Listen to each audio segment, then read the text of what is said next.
नमस्कार दोस्तों, आज हम आपके लिए लेकर आए हैं मार्गशीर्ष मास में आने वाली संकष्टी चतुर्थी की व्रत कथा।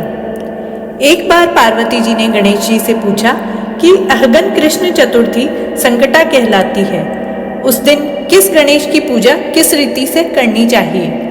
गणेश जी ने उत्तर दिया, हे हिमालय नंदिनी, अगहन में पूर्वोक्त रीति से गजानन नामक गणेश जी की पूजा करनी चाहिए। पूजन के बाद अर्घ्य देना चाहिए। दिन भर व्रत रहकर पूजन के बाद ब्राह्मण को भोजन कराकर जौ, तिल, चावल, चीनी और घृत का शाकला बनाकर हवन कराएं, तो वह अपने शत्रु को वशीभूत कर सकता है।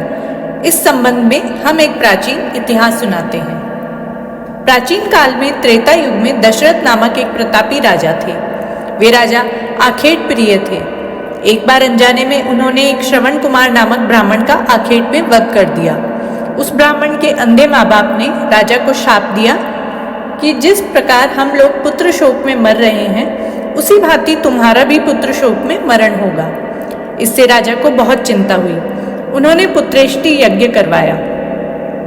फलस्वरूप जगदीश्वर ने राम रूप में अवतार लिया। भगवती लक्ष्मी जानकी के रूप में अवतरित हुई। पिता की आज्ञा पाकर भगवान राम, सीता और लक्ष्मण सहित वन को गए, जहां उन्होंने खर दूषण आदि अनेक राक्षस व राक्षसियों का वध किया। इससे क्रोधित होकर रावण ने सीता जी का अपहरण कर लिया। सीता जी की खोज में भगवान राम ने पंचवटी का त्याग कर दिया और ऋषिमुख पर्वत पर पहुंचकर सुग्रीव के साथ मैत्री की। तत्पश्चात सीता जी की खोज में हनुमान आदि वानर तत्पर हुए। ढूंढते ढूंढते वानरों ने गिद्धराज संपाति को देखा। इन वानरों को देखकर संपाति ने पूछा, कौन हो? इस वन में कैसे आए हो? तुम्हें किसने भेजा? यहाँ पर तुम्हारा आना किस प्रकार हुआ है?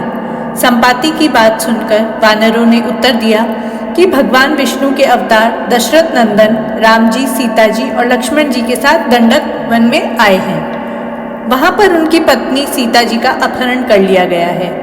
हे मित्र, इस बात को हम लोग नहीं जानते कि सीता कहाँ है।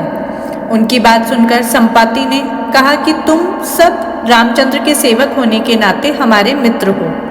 जानकी जी का जिसने हरण किया है और वह जिस स्थान पर है वह मुझे मालूम है। सीता जी के लिए मेरा छोटा भाई जटायु अपने प्राण गंवा चुका है। यहाँ से थोड़ी दूर ही समुद्र है और समुद्र के उस पार राक्षस नगरी है।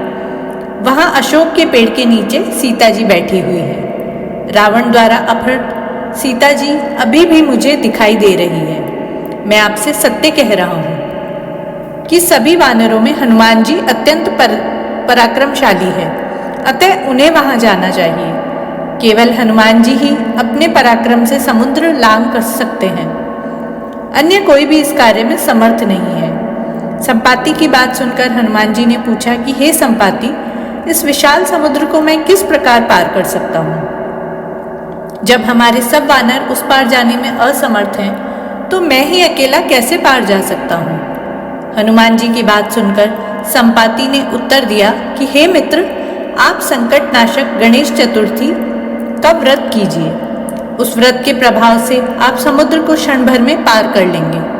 संपाति के आदेश से संकट चतुर्थी के उत्तम व्रत को हनुमान जी ने किया। हे देवी, इसके प्रभाव से हनुमान जी क्षण भर में समुद्र को लांघ गए। इस लोक में इसके समान सुखदायक दूसरा कोई व्रत नहीं है। श्री कृष्ण जी कहते हैं, महाराज युधिष्ठिर, आप भी इसका व्रत कीजिए। इस व्रत के प्रभाव से आप क्षण भर में शत्रुओं को जीतकर संपूर्ण राज्य के अधिकारी बनेंगे। भगवान कृष्ण का वचन सुनकर युधिष्ठिर ने गणेश चतुर्थी का व्रत किया। इस व्रत के प्रभाव से अपने शत्रुओं को जीतकर राज्य के अधिकारी बन गए। जय हो गजानन महाराज की।